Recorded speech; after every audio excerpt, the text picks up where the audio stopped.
High friends, how are you? मी आज खूप महत्त्वाच्या हेतूने हा व्हिडिओ बनवत आहे. सो आय होप तुम्ही शेवटपर्यंत पाहाल आणि अंडरस्टँड करून घ्या. बेसिकली ह्या व्हिडिओमध्ये मी तुम्हाला ते प्रॉब्लेम सांगणार आहे की जे कंपनीज फेस करतात, जेणेकरून तुम्हाला समजेल की जर माझ्यामध्ये जर ही कमतरता असेल किंवा माझ्यामध्ये जर हे इश्यूज असतील तर मी हे कशा प्रकारे वर्कआउट करावे जेणेकरून माझं सिलेक्शनला इश्यू येणार नाही किंवा जेणेकरून ॲज अ कॅन्डिडेट म्हणून माझ्याकडे एक व्यवस्थित दृष्टिकोन राहील कंपनीचा. ओके, कारण की तुम्ही पण तितकेच रिस्पॉन्सिबल आहात for your shortlisting and selection. Okay, apart from other factors like your competitors and company requirements.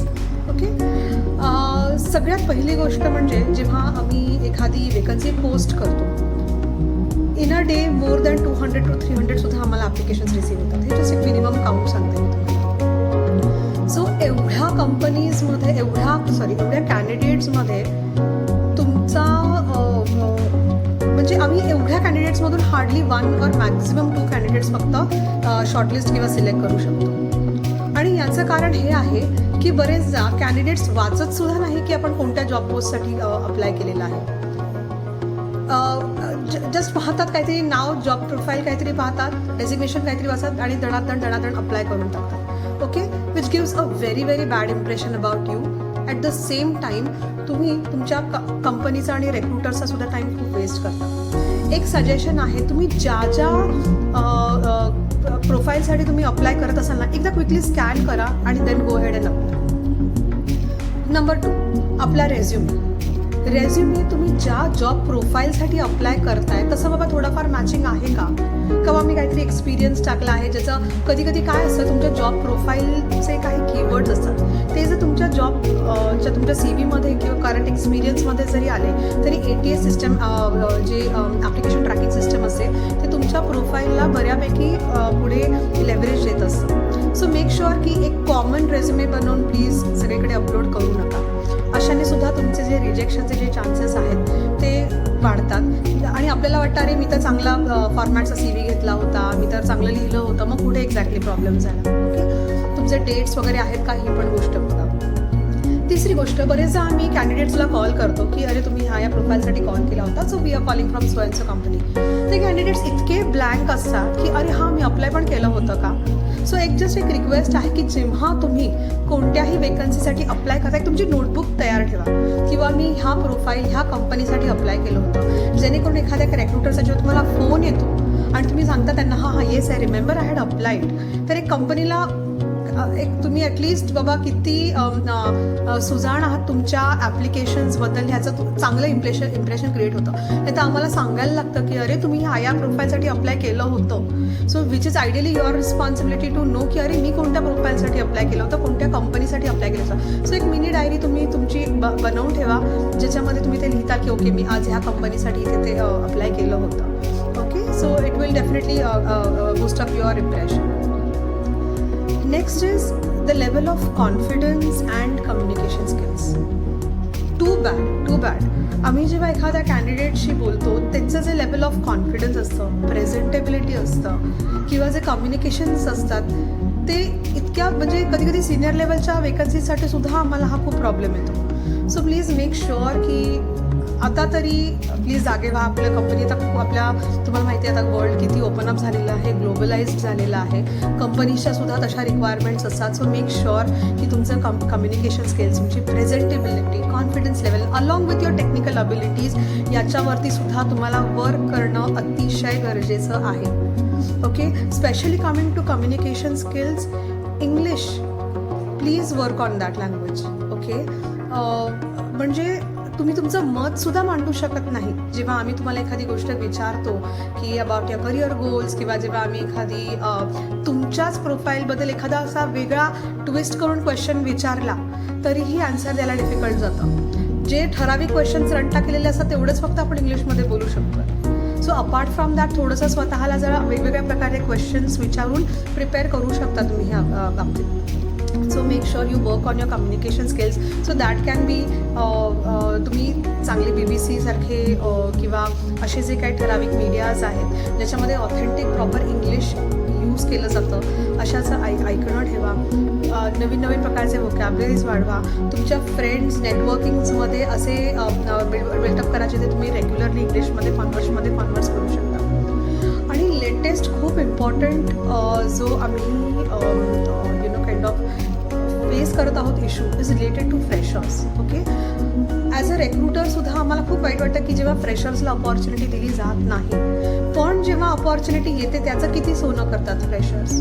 Okay, इतका कॅज्युअल ॲटिट्यूड असतो की म्हणजे कसं असतं, तुम्ही आता जेव्हा कॉलेजमध्ये असता तेव्हा तुमचं लाईफ खूप डिफरंट असतं. ओके, थोडंफार उशिरा जाणं किंवा मे बी थोडंसं कॅज्युअलनेस असणं it's okay, but when you enter into a corporate life things are very much different. तुमच्या एक दिवसासाठी तुम्हाला पगार मोजावा लागतो. सो मेक शुअर की तुम्ही जे काही तुमचं अप्रोच दाखवाल that should be very much serious.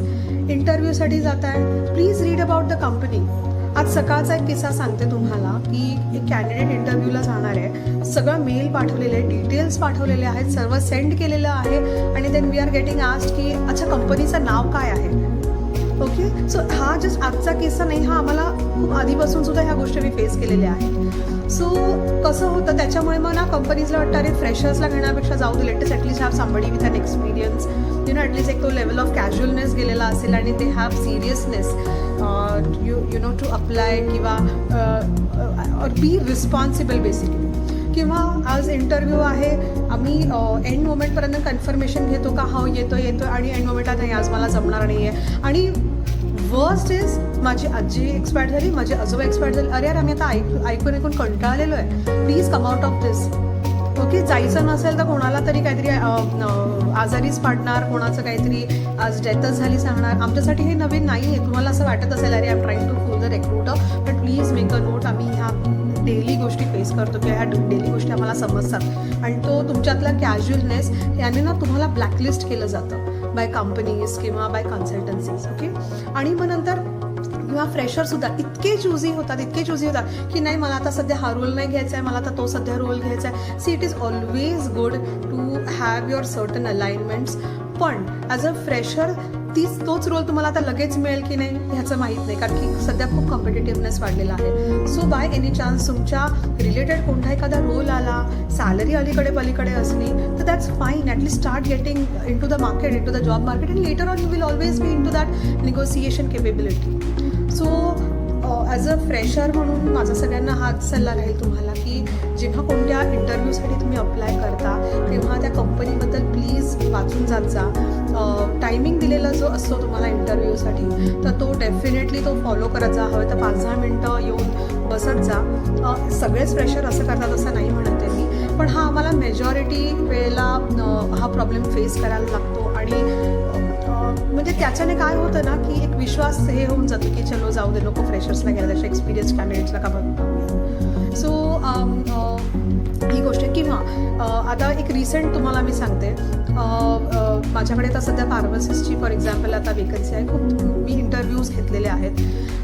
Communication स्किल्समध्ये कुठेतरी आहे किंवा एंड मोमेंटला बॅकआउट आहे, मला नाही जमणार.